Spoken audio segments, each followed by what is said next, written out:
안녕하세요, 여러분. 사회문제탐구 시간입니다. 자, 우리 지난 시간에 배운 내용을 복습하고 오늘 양적 연구에 대해서 조금 더 자세히 알아보도록 하겠습니다. 자, 지난 시간에 배운 양적 연구에 대해서 우리 한번 복습을 해볼까요? 자, 양적 연구란 무엇이었죠, 여러분? 네, 그렇죠. 계량화된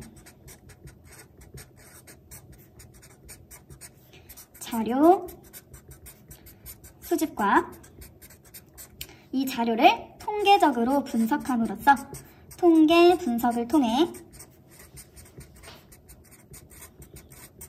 결론을 도출하게 되죠. 자, 근데 이 결론을 도출하는 것이 끝이 아니라 이 결론을 어떻게 하기로 했었죠? 그렇죠. 이 결론을 사회 일반에, 사회 모든 사람들에게 일반화하고 또 이 사회를 설명할 수 있는 큰 법칙을 만들어내는 것이 양적 연구의 목적이기도 했습니다. 자, 이때 계량화되었다 라고 하는 것은 숫자로 측정할 수 있게 된 이라는 뜻입니다. 숫자로 측정할 수 있게 된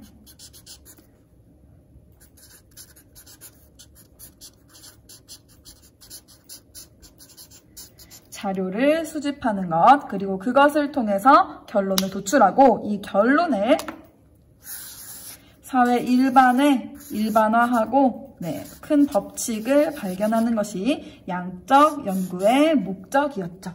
자, 그러면 더 중요한 양적 연구의 단계를 한번 보도록 하겠습니다.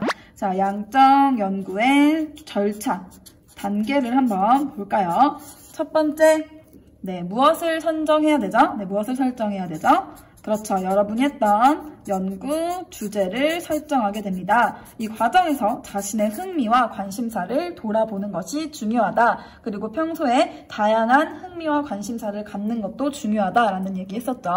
자, 그 다음으로 두 번째, 양적 연구는 잠정적인 결론을 미리 도출해놓고 연구를 시작하게 되죠. 그 잠정적인 결론을 뭐라고 했습니까, 여러분? 그렇죠. 가설이라고 했죠. 자, 가설을 설정하고요. 자, 다음으로는 이 가설이 맞는지 틀린지를 연구를 해야겠죠. 근데 연구를 즉흥적으로 하는 것이 아니라 굉장히 세밀하게 계획을 해놓고 들어가는 것이 양적 연구다라고 얘기했습니다. 그래서 세 번째는 연구를 설계하는 단계가 됐는데 여기서 중요한 거 연구 설계 단계에서 무엇이 필요하죠? 그쵸. 우리가 연구하고자 하는 개념들을 숫자로 측정할 수 있게 조작적으로 정의하는 것이 굉장히 중요하고, 다음으로 또 자료 수집 방법을 어떻게 할 것인지 결정하고 그 자료 수집 방법에 따라서 수집 도구들 또는 측정 도구를 개발하는 것이 중요하다고 했습니다. 자, 다음으로 연구를 설계했으면 이제 어떻게 해야 되죠? 이 측정 도구를 가지고 실제 그 필드로 나아가야겠죠. 네 번째는 바로 자료를 수집하는 단계입니다. 그리고 수집한 자료를 분석을 해야겠죠. 이 분석은 보통 사람이 한다기보다는 그 통계 프로그램이 있습니다. 여기에 돌리면 되고요.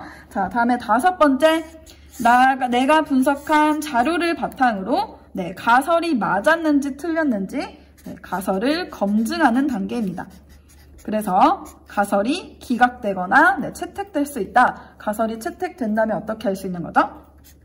여섯 번째, 그 결론을 사회에 일반화할 수 있는 것이고 내가 설정했던 가설이 기각된다면 그 가설은 일반화할 수 없는 것이 되는 것이다 라고 이야기를 했습니다. 자, 여기까지가 우리가 지난 시간에 배웠던 내용인데요. 지난 시간에 우리가 개념의 조작적 정의 퀴즈를 제가 내드렸었는데 여러분 게시글을 확인했어요. 5명이 답변을 달아주셨습니다. 그 5분 모두에게 과자를 드릴 예정이고요. 자, 그 내용에 대해서는 게시글을 확인해 보시면 제가 또 중요한 내용들을 올렸으니까 그 게시글 반드시 확인하시고 따로 정리를 꼭 해주셨으면 좋겠어요.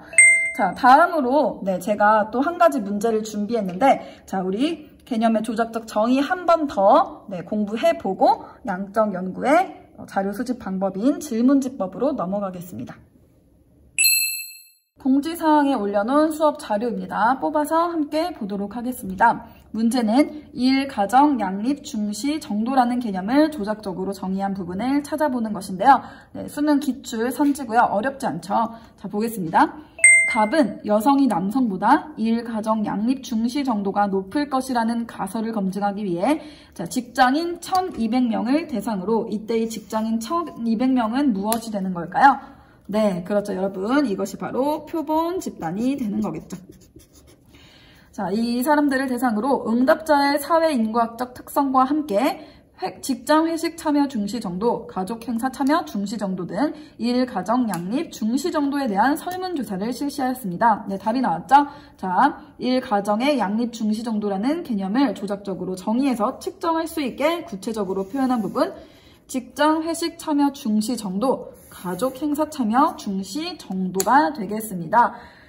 해서 리커트 차트로 해서 1점부터 5점까지를 한 다음에 매우 낮은, 매우 높은 이런 식으로 측정을 하게 했겠죠. 다음으로 관계를 보도록 하겠습니다. 직장 회식 참여 중시 정도가 낮을수록 일, 가정, 양립, 중시 정도는 높을 것이고 가족 행사 참여 중시 정도가 높을수록 일, 가정, 양립, 중시 정도는 높을 것입니다. 이런 식으로 숫자로 명확하게 조작할 수 있고 숫자로 명확하게 측정할 수 있는 조작적 정의를 해야 한다는 거고요. 다음, 일, 가정, 양립, 중시 정도에 대한 설문조사를 실시하였다. 자, 자료 수집 방법, 설문조사를 실시했다라는 것을 통해서 우리가 질문지법을 사용하였구나 알 수 있고요. 자, 이제부터는 양적 연구의 대표적인 자료 수집 방법인 질문지법에 대해서 알아보겠습니다. 질문지법이란 무엇일까요? 네, 질문지를 연구 대상자들에게 던져서 그 응답을 수집하는 방법을 말합니다. 자, 한번 적어보겠습니다. 주제에 맞추어 미리 작성해 놓은 설문지, 질문지를 조사 대상자에게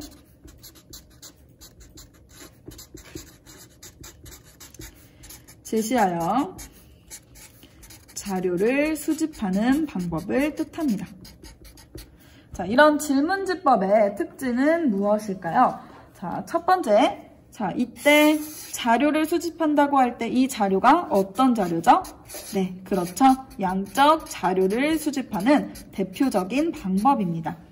네, 질문지의 번호에 응답을 하게 됨으로써 그것이 분석을 할 때 숫자로 변환되게 되죠. 두 번째 특징입니다. 두 번째는 모든 조사자가 같은 질문지에 응답을 하게 된다는 특징이 있습니다. 자, 어떻게 모든 조사 대상자가 같은 질문에 응답을 하게 될까요? 네, 그렇죠. 질문지를 미리 작성해 놓았기 때문이죠. 자, 이것이 바로 구조화되고 표준화된 조사 도구를 활용한다는 것입니다. 모든 조사 대상자에게 같은 질문지를 제시하기 때문에 그 결과가 어떨까요? 네, 응답의 결과가 같다는 것이 아니라 사람들이 문제에 대해서, 질문에 대해서, 조사 내용에 대해서 인식하는 바가 같겠죠. 그렇기 때문에 객관성이 높아지고 또 굉장히 효율적입니다. 질문지만 개발해 놓으면 어디서든지 활용할 수 있기 때문이죠. 요거 한번 적어보겠습니다. 질문지법은 무엇보다 시간과 비용이 가장 적게 드는 자료 수집 방법입니다.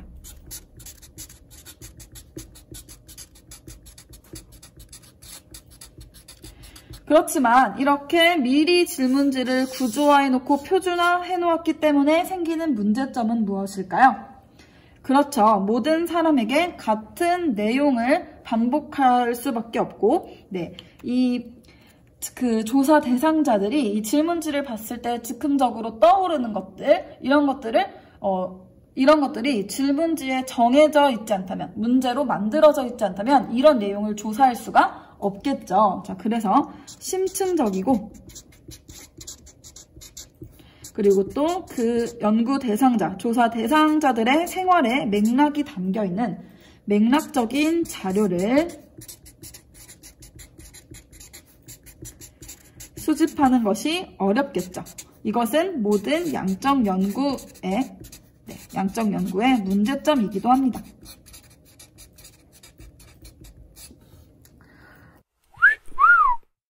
네, 질문지법의 두 가지 특징, 양적 자료를 수집한다는 것, 그리고 두 번째, 이렇게 미리 작성해 놓은 질문지에서 알 수 있듯이 구조화되고 표준화된 조사 도구를 활용해서 모든 조사 대상자가 같은 질문지에 응답하기 때문에 연구 결과의 객관성이 높고 효율적이라는 특징을 학습했습니다. 그 장점으로는 당연히 질문지만 정해지면 어디서든 조사가 가능하기 때문에 시간과 비용이 줄어들겠죠. 네, 다른 참여 관찰법이나 면접법에 비해서 상대적으로 더 많은 사람에게 한 번에 많은 조사를 할 수 있다는 그런 특징을 얘기하고 있는 겁니다. 다음에 단점은 심층적이고 맥락적인 연구가 부족하다는 것. 왜일까요? 질문지를 미리 작성해 놓았기 때문이죠. 면접법과 비교해보면 또는 참여관찰법과 비교해보면 면접법이나 참여관찰법 같은 질적 연구의 방법들은요. 그 연구 대상자가 즉흥적으로 그 자리에서 필요한 것들을 더 알아가는 질문을 던질 수 있고 또 그런 관찰이 가능하기 때문에 조금 더 심층적이고 그 상황 맥락에 맞는 자료를 수집할 수 있다는 것이 특징입니다. 하지만 질문지법은 질문지를 미리 작성해 놓았기 때문에 그렇지 않겠죠. 자, 다음 세 번째 특징입니다. 자, 조사 대상자에 따라서 이 연구를 두 가지로 나눌 수 있는데요. 지난 시간에도 한번 언급했던 내용입니다. 다시 한번 정리해 보도록 하겠습니다. 세 번째 특징은 조사 대상자의 범위에 따라서 전수조사와 표본조사로 나눌 수 있다는 것입니다. 전수조사란 전체 사람들에게 조사한다는 것으로서 우리가 연구 대상으로 삼는 모집단 전체를 조사하는 것을 전수조사라고 하고 표본조사는 모집단 중에서 연구 대상이 되는 표본을 선정해서 표본 집단에게만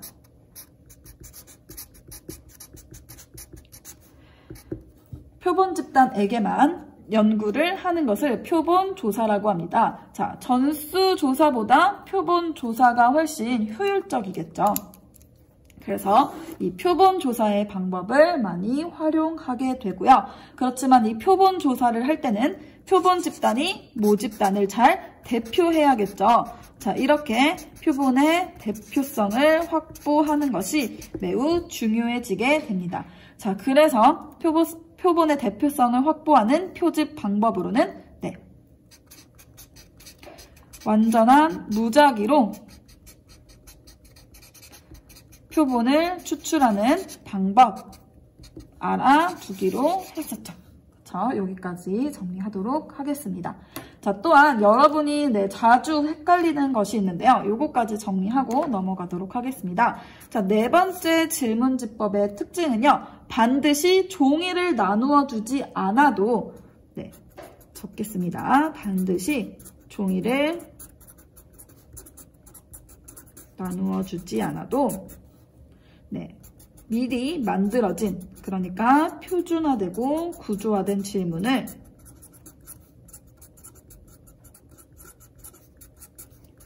미리 만들어 놓는 경우, 그리고 이것을 조사 대상자들에게 던지고 그리고 응답을 받는 경우,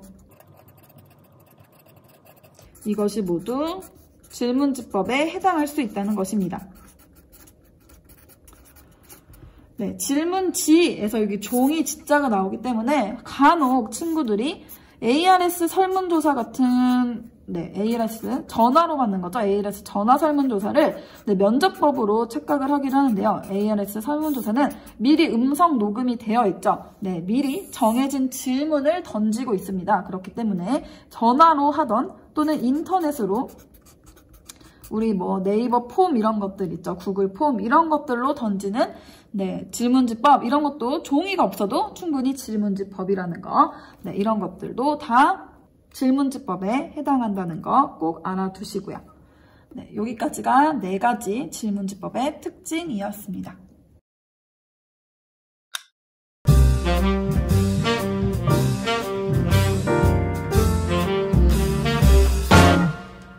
지금까지 질문지법의 의미와 특징을 정리해 보았습니다. 자, 다음으로 질문지법의 장점과 단점을 간단하게 알아볼게요. 자, 이렇게 미리 설문지를 만들어 놓고 어디서든 돌릴 수 있다면, 네, 사람은 한 명 한 명 공들여서 인터뷰를 하는 것, 그리고 또 오랜 기간 동안 그 집단에 참여하는 방법보다는 어떨까요? 그쵸? 다수를 대상으로 연구를 효율적으로 할 수 있겠죠.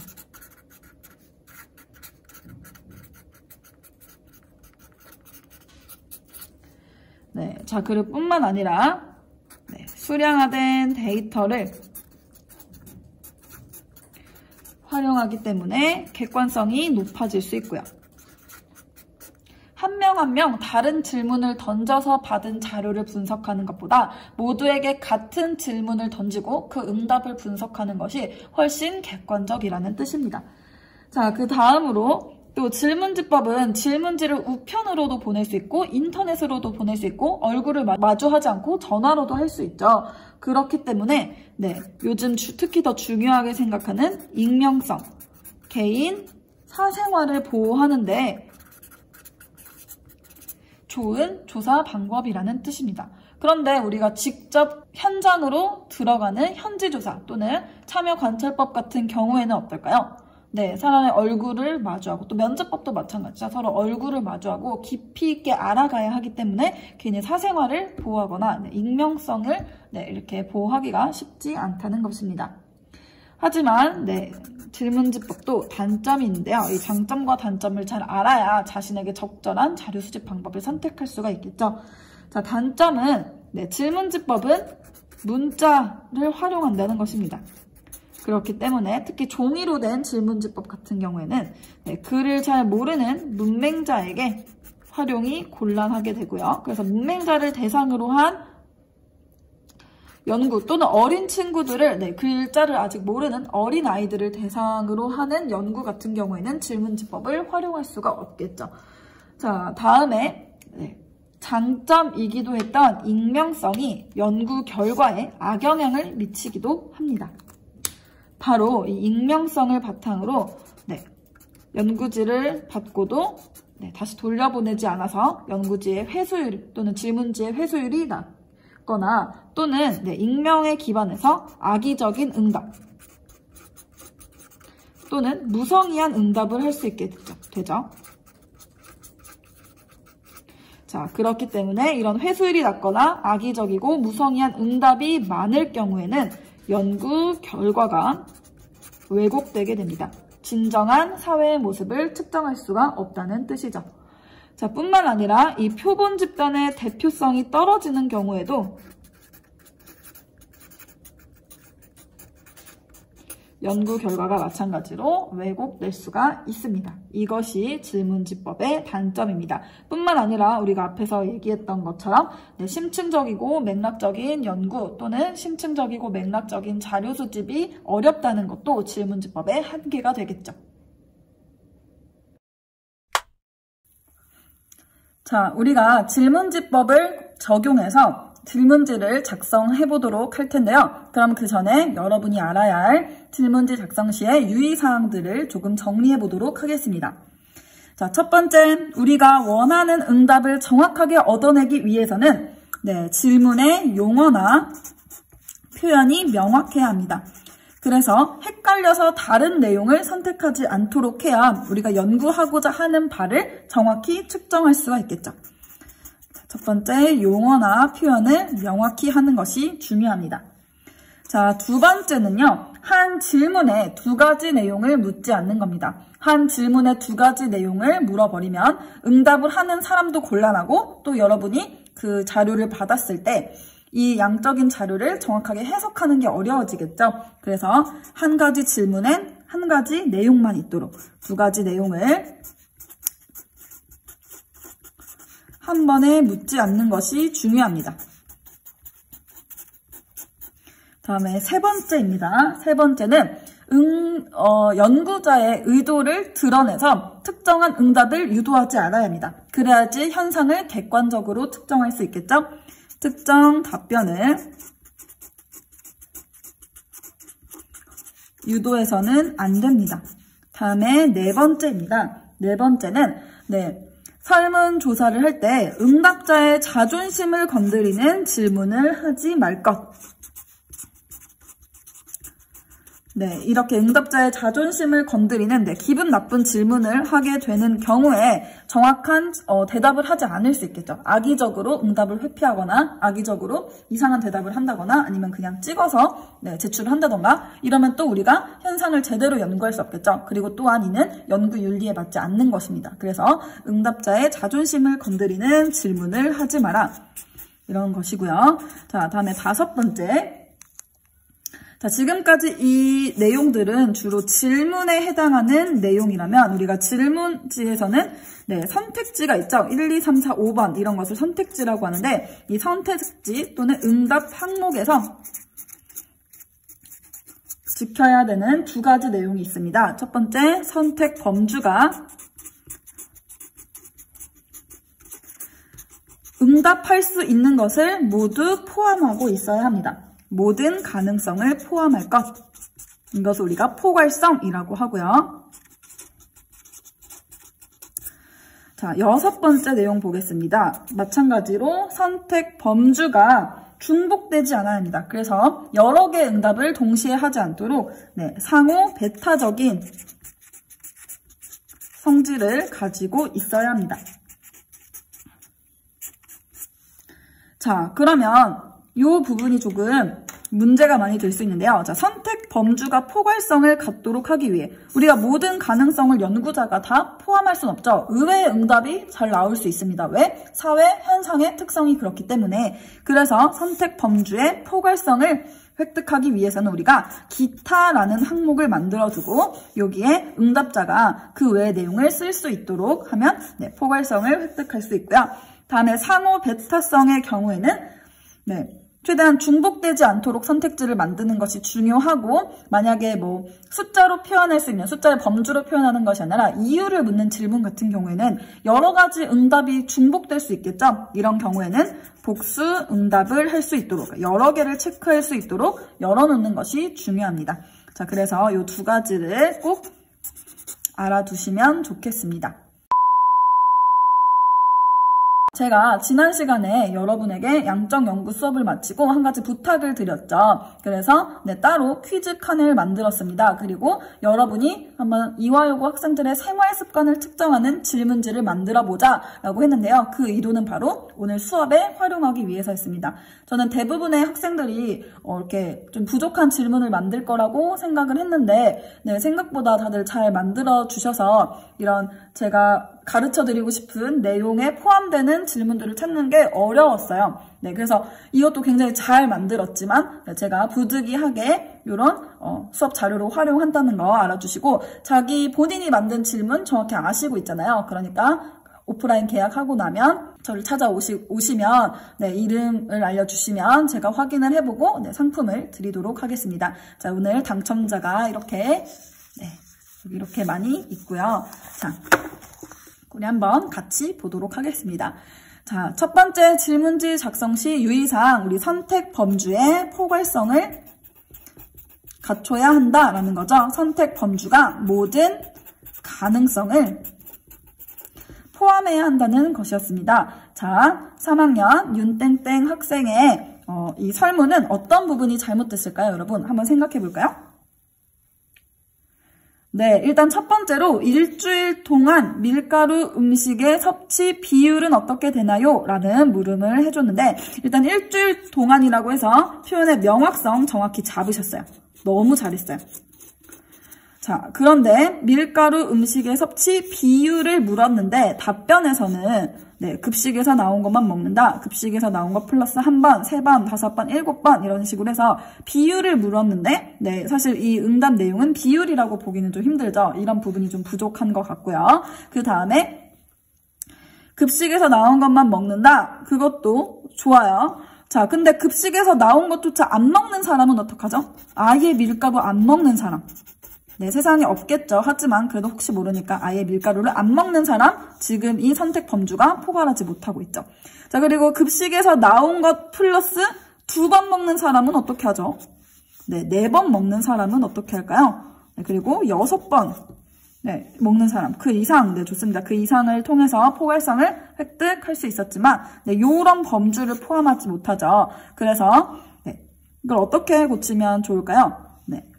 그래서 뭐, 아예 밀가루 안 먹는 사람은 1번에 놓고, 2번째, 급식에서 나온 것만 먹는다. 뭐, 비율로 따지자면, 뭐, 전체, 음식 섭취량의 뭐 30%다, 40%다, 이런 식으로, 네, 이제 질문에 응답 항목을 바꿔주면 좋겠죠.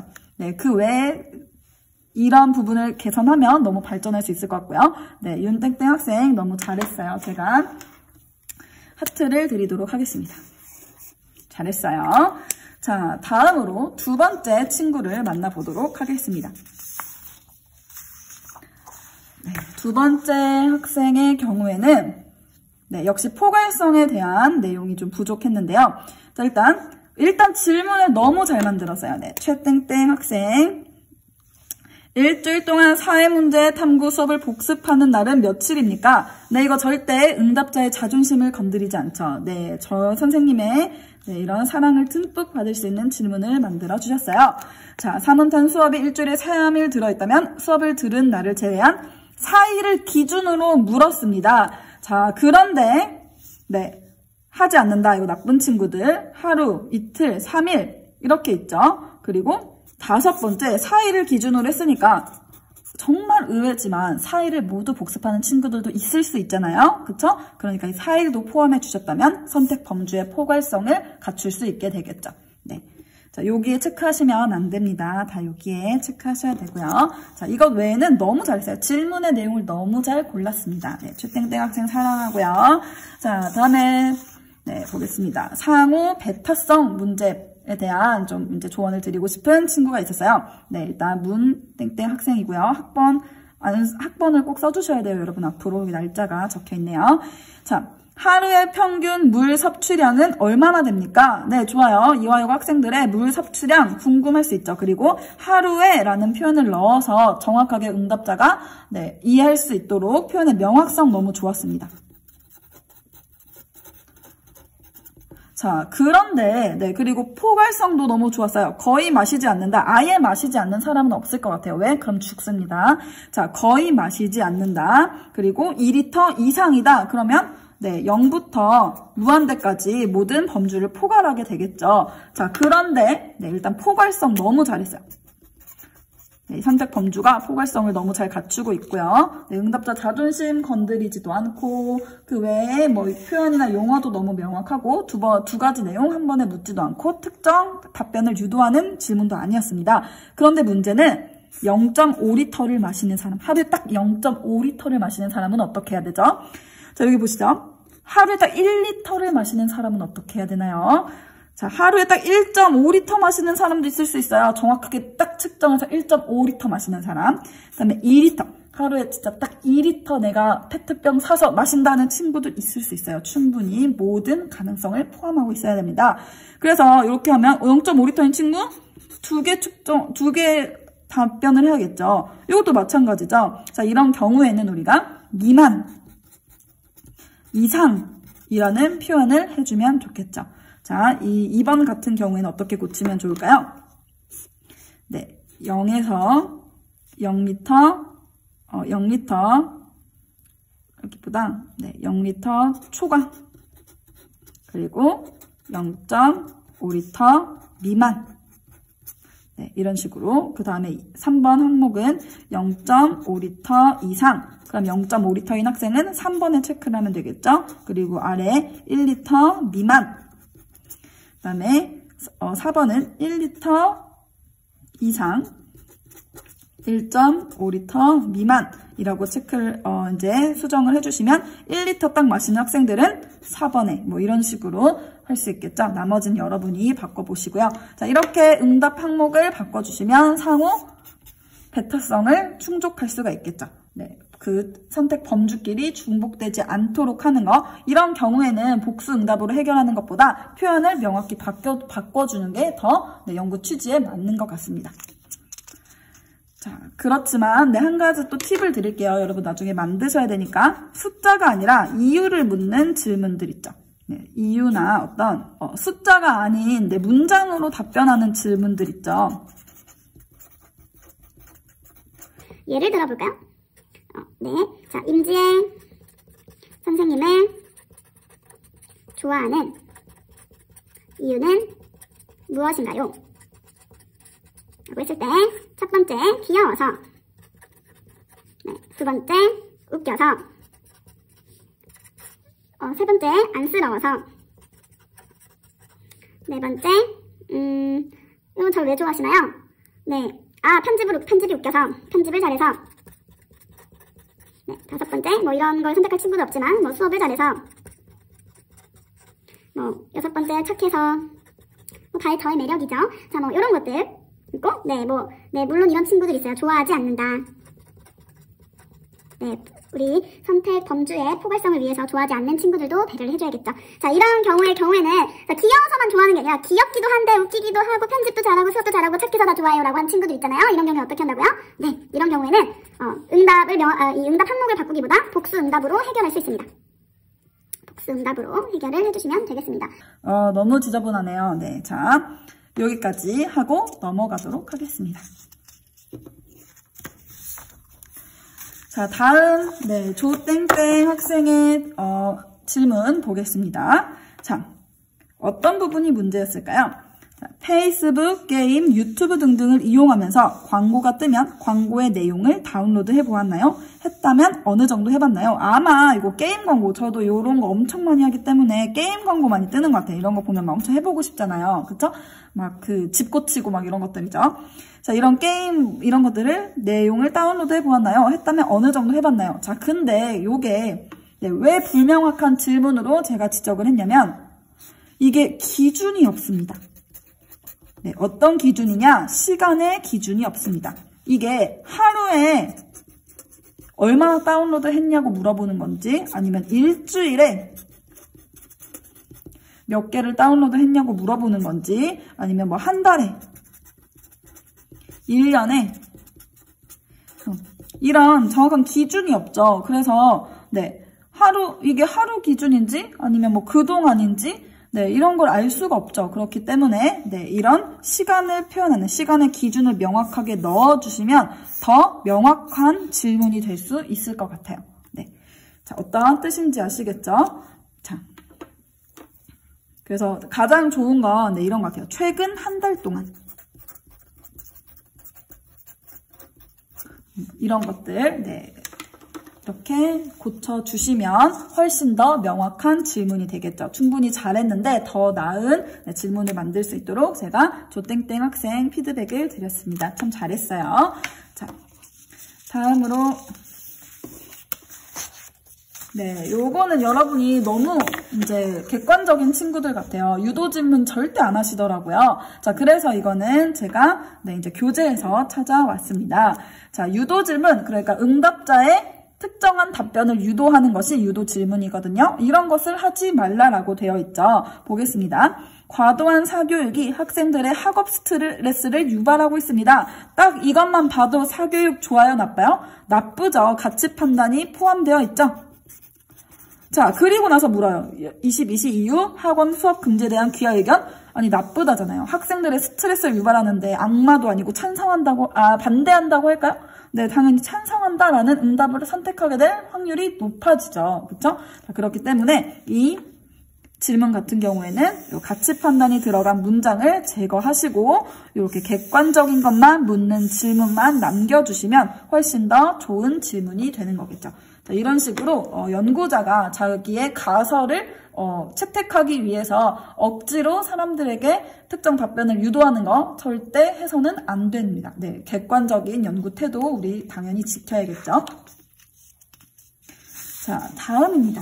자, 이거는 진짜 농담으로 준비한 거고요. 진짜 지적하는 거 아니에요. 자, 권땡땡 학생, 김땡땡 학생 너무너무 사랑하고요. 자, 그렇지만 일주일 중 며칠 머리를 감느냐 질문 너무 잘 만들었어요. 일주일 중이라는 표현에서 명확성 잡았고요. 자, 선택 범주 포괄성, 상호 배타성 너무 잘 잡았습니다. 자, 김땡땡 학생도 하루에 혼자 공부하면서 조는 횟수 평균 몇 번인가요? 네, 졸지 않는다. 뭐 이런 식으로 해서 명확성 그리고 선택 범주의 배타성, 상호 배타성과 포괄성 너무 잘 잡아줬는데 자, 이런 식의 질문 뭐가 문제일까요? 네, 자존심을 건드릴 수 있죠. 농담이고요. 자, 다음으로 네, 정땡땡 학생 너무 잘 만들어줬는데 자, 요 질문 제가 한번 고쳐볼게요. 뭐라고 표현을 해야 될지 몰라서 기타 사항으로 잡았는데요. 자, 보겠습니다. 이화여자고등학교 자습, 야자하는 사람들의 평균 집중 시간은 총 시간을 3시간으로 가정했을 때 네, 자, 일단 선택 범주의 네, 포괄성 그러니까 30분 사이에 뭐 예를 들어 평균 40분인 경우, 50분인 경우, 뭐 아니면 55분인 경우 이런 경우를 네, 지금 이 선택 범주는 잡을 수가 없죠. 그렇기 때문에 선택 범주의 포괄성 지켜주시면 좋을 것 같아요. 그래서 선택 범주 한번 고쳐보시고 그리고 포괄성 지켜주시면서 상호 배타성까지 잘 잡아주시길 바랍니다. 자, 그리고 또 문제는 묻는 것이 누구에게 묻는 것인지 명확하지가 않아요. 자, 아마 정땡땡 학생의 의도는 자습하는 사람들에게 묻고 싶었을 것 같아요. 네가 자습을 하는데 평균 집중 시간이 몇 분이냐 이걸 물어보고 싶었을 것 같은데 이화여자고등학교 자습하는 사람들의 평균 집중 시간은? 이라고 물어버리면 자습을 하지 않는 사람에게 얘네 몇 분 집중할 것 같니? 라고 예측해보라고 하는 질문 같잖아요. 그래서 이런 질문은 질문을 2개로 나눠주시면 좋습니다. 예를 들어서 자, 아마 모든 학생을 대상으로 질문을 하게 될 테니까 첫 번째 질문 네, 귀한 당신은 학교에서 자습을 하십니까? 라고 첫 번째로 묻는 거죠. 자, 그러면 답변이 예와 아니요로 나뉠 수 있겠죠? 자, 그럼 여기 괄호를 칩니다. 그리고 예를 선택한 학생은 예를 선택한 응답자는 네, 여기가 1번이면 1-1로 1-2로 만들겠습니다. 1-2번으로 가주세요. 아니오를 선택한 응답자는 그냥 2번으로 가주세요. 라고 묻고 자 1-2번에서 예를 선택한 학생들에게 귀하의 평균 자습 시간은 몇 시간입니까? 자습 평균 네, 의도를 살려볼게요. 평균 자습 중 귀하의 자습 중 평균 집중 시간은 어떻게 됩니까? 라고 물어보시면 훨씬 더 네, 정땡땡 연구자가 의도한 바가 잘 드러나게 되겠죠. 이게 이해가 가셨을지 모르겠어요. 자, 뭐 질문 있으시면 네, 우리 홈페이지를 통해서 질문을 많이 해주시고 단톡방 네. 그 채널 제가 드렸나요? 네, URL 드렸나요? 자, 단톡방 물어서 들어오시면 네, 거기서도 네, 질문하실 수 있습니다. 자, 요거 꼭 짚고 넘어가셔야 우리 수행평가 잘할 수 있다는 거 알아주셨으면 좋겠어요. 자, 오늘 네, 여러분의 참여로 이루어진 수업은 여기까지로 하겠습니다.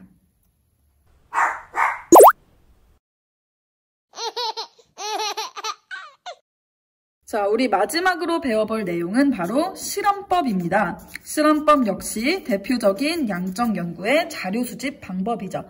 자, 실험법이 뭔지 의미를 적고 같이 알아보도록 하겠습니다. 실험법이란 독립 변인 외에 다른 외부 변수를 통제하고 독립 변인만 인위적으로 처치합니다.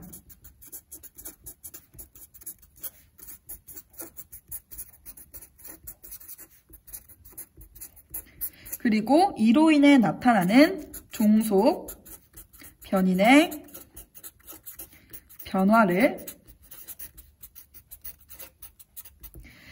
파악하는 그런 연구 방법을 뜻하는데요. 한번 예를 들어서 설명을 해보도록 하겠습니다. 자, 여러분 잘 기억하고 있는지 제가 한번 확인을 해볼게요.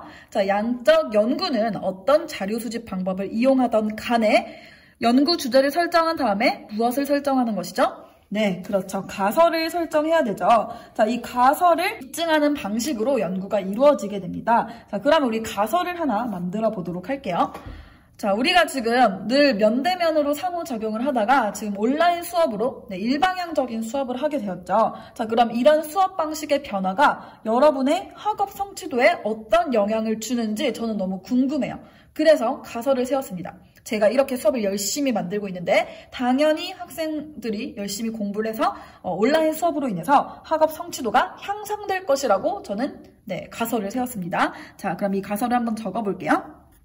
온라인 수업으로 인해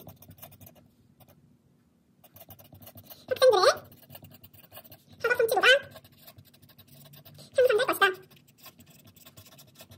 자, 이 가설의 원인과 결과 명확한 관계 드러나나요? 네, 그렇습니다. 자, 원인 독립변인 찾아볼까요? 네, 바로 온라인 수업이죠. 독립변인. 그러면 이 독립변인에 따라 영향을 받아서 결과가 달라지는 종속변인은 그렇죠. 향상될 것인 학업 성취도가 되겠죠. 이것이 종속변인이 됩니다. 자, 그럼 다시 실험법의 의미 볼까요? 독립변인 외에 다른 외부 변수를 모두 통제한 후 온라인 수업이라는 독립변인만 인위적으로 처치했을 때 정말 종속변인이 변화하는가를 살펴보자는 것입니다. 자, 이게 무슨 얘기냐면, 자, 볼게요. 학생들의 학업 성취도라는 이 종속변인, 이 결과에 영향을 끼치는 것들 우리 모두 생각해 볼까요? 네, 이런 온라인 수업 방식이 학생들의 학업 성취도에 영향을 줄 수도 있겠죠. 하지만 이것만 학업 성취도를 결정하나요? 그렇죠. 학생들의 학업 동기가 중요하죠. 학생들의 학습 동기가 높은 학생들은 온라인 수업이든 아니든 늘 학업 성취도가 좋았을 것이고, 학습 동기가 떨어지는 학생들, 다른 것에 더 관심이 많은 학생들은 학업 성취가 별로 중요하지 않기 때문에 학업 성취도가 낮겠죠. 이런 외부 변수들이 있고요. 또요, 교우 관계, 친구랑 사이 틀어지면 공부에 집중 안 되잖아요. 교우 관계도 학업 성취도에 중요한 영향을 끼칩니다. 교우 관계랑 비슷한 거? 이성교제 하면 공부할 겨를이 없을 수 있죠. 저도 잠시 그랬던 기억이 있습니다. 아무도 못 믿겠지만. 자, 다음에, 뭐 이런 거 좀 슬픈 얘기죠. 부모의 경제력에 따라서, 사교육 같은 걸 뒷받침해줄 수 있는 형편이 되는 학생들, 당연히 학업 성취도 좋을 수밖에 없겠죠. 하지만, 혼자서 공부하는 학생들, 힘에 부칠 수 있기 때문에, 이런 것들도 충분히 영향을 끼칠 수 있죠. 또, 학생들의 영양 상태, 여러분 밥 잘 드시고 공부하셔야 됩니다. 자, 그리고 또 스마트폰 사용 빈도, 이런 여러 가지 엄청나게 많은 외부 변수들이 있겠죠. 자, 그런데 실험이라는 것은 이런 내가 독립변인으로 설정한 이 원인 외에는 모든 것을 통제하는 겁니다. 그리고 이 독립변인만 처치했을 때, 처치한다는 것은 한 집단에는 온라인 수업을 하고 한 집단에는 온라인 수업을 하지 않는다는 뜻입니다. 자, 이렇게 처치를 했을 때 종속변인의 변화, 학업 성취도의 변화를 파악해보면 온라인 수업 방식이 학업 성취도에 유의미한 영향을 끼치는지 아닌지를 판단해낼 수가 있겠죠. 자, 그렇다면 여러분, 이런 외부 변수를 어떻게 통제해야 될까요? 사람을 가둬놓고 온라인 수업만 죽어라 시키면 학업 성취도가 얼마나 향상되는지 알 수 있을까요? 네, 물론 그런 방법도 있죠. 근데 현실적으로 가능해요? 불가능해요? 네, 불가능하죠. 왜냐면 이 사람을 똑같이 가두기 전에, 폐쇄된 곳에 가두기 전에 이 학생들의 지능, 그리고 학생들의 배경 지식, 기존의 학업 성취 정도, 이런 것들이 또 충분히 영향을 끼칠 수 있기 때문이죠. 뿐만 아니라 이렇게 사람을 가둬놓고 연구하는 거, 연구 윤리에 위배되기 때문에 절대로 해서는 안 되는 실험입니다. 자, 그렇다면 이런 외부 변수들을 통제하는 방법 알려드릴게요. 자, 이렇게 실험을 할 때 외부 변수를 통제하는 방법, 외부 변수의 영향을 희석시키는 방법 알려드리겠습니다. 자, 우리 실험이라는 것은 실험 처치를 하는 실험 집단과 실험 처치를 하지 않는 통제 집단을 나누어서 이 종속 변인을 알아보게 되는데요. 자, 이 실험 집단과 통제 집단을 배치할 때 이것을 무작위로 배치하시면 됩니다. 자, 이렇게 여러 가지 다른 조건을 가진 사람들을 무작위로 배치함으로써 특정한 변수의 영향을 희석시키는 건데요.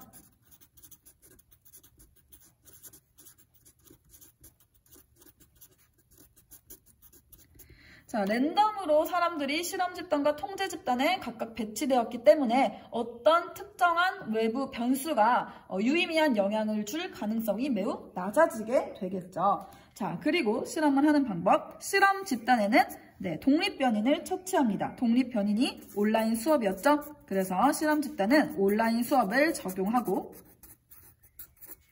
그 다음에 통제 집단에는 온라인 수업만의 영향을 알아보아야 하기 때문에 통제 집단에는 아무것도 하지 않습니다.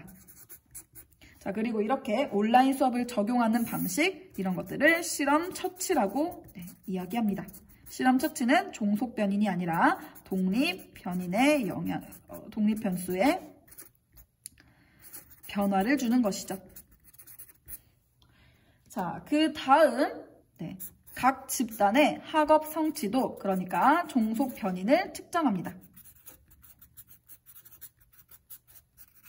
여기도 마찬가지겠죠. 자, 그래서 실험 집단과 통제 집단의 학업 성취도, 그러니까 종속 변인을 각각 측정해서 비교해 보았을 때 유의미한 차이가 있다면, 유의미한 차이, 그러니까 실험 집단의 학업 성취도가 훨씬 높았다면, 그렇다면 가설이 채택되겠죠. 또는 가설이 수용될 수 있겠죠.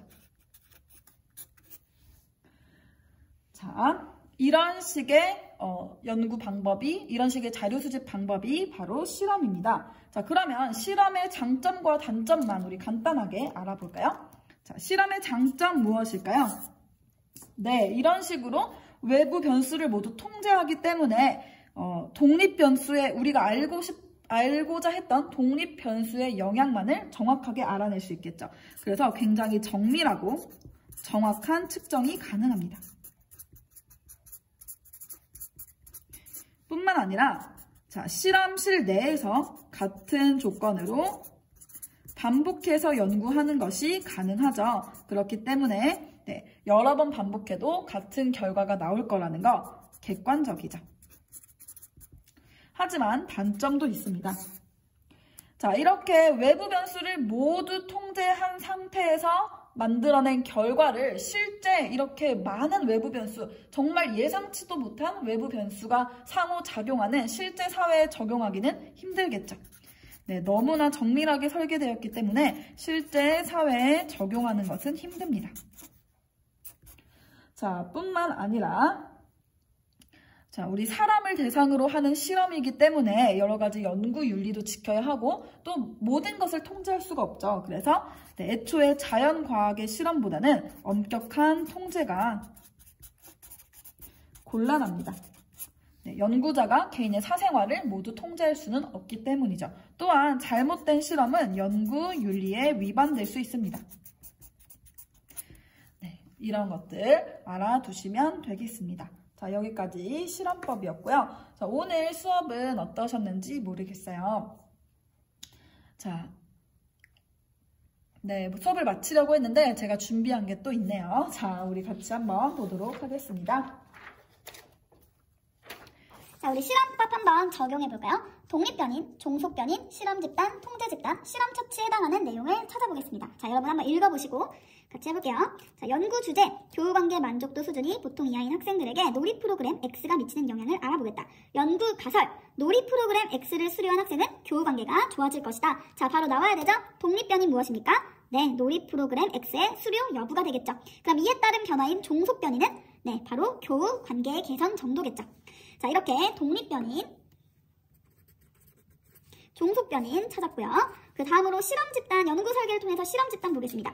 교우관계 만족도가 보통 이하인 중고생 100명을 섭외하고 그들 중 무작위로 50명을 추첨하여 놀이 프로그램 X를 수료하게 하였다. 자, 무작위로 추첨한 50명 중에 놀이 프로그램 X를 수료한 집단은 실험집단이고 그 나머지 50명은 통제집단이 되겠죠. 자, 그리고 여기서 실험 처치에 해당하는 내용은 무엇입니까? 그렇죠. 놀이 프로그램 X를 수료하게 한 것. 이것이 바로 실험 처치에 해당하는 것이겠죠. 자, 여러분 다시 한번 설명드립니다. 실험 처치는 독립 변이를 건드리는 거예요? 종속 변이를 건드리는 거예요? 그렇죠. 독립 변인에 변화를 주는 것입니다. 그에 따라 종속 변인이 어떻게 변화할지는 연구자도 모릅니다. 자, 여기까지가 진짜 수업의 마무리입니다. 그렇게 어렵지 않으셨죠, 여러분? 네, 수업 방식의 변화를 드렸는데 어떠셨을지 모르겠어요. 저는 이렇게 수업하니까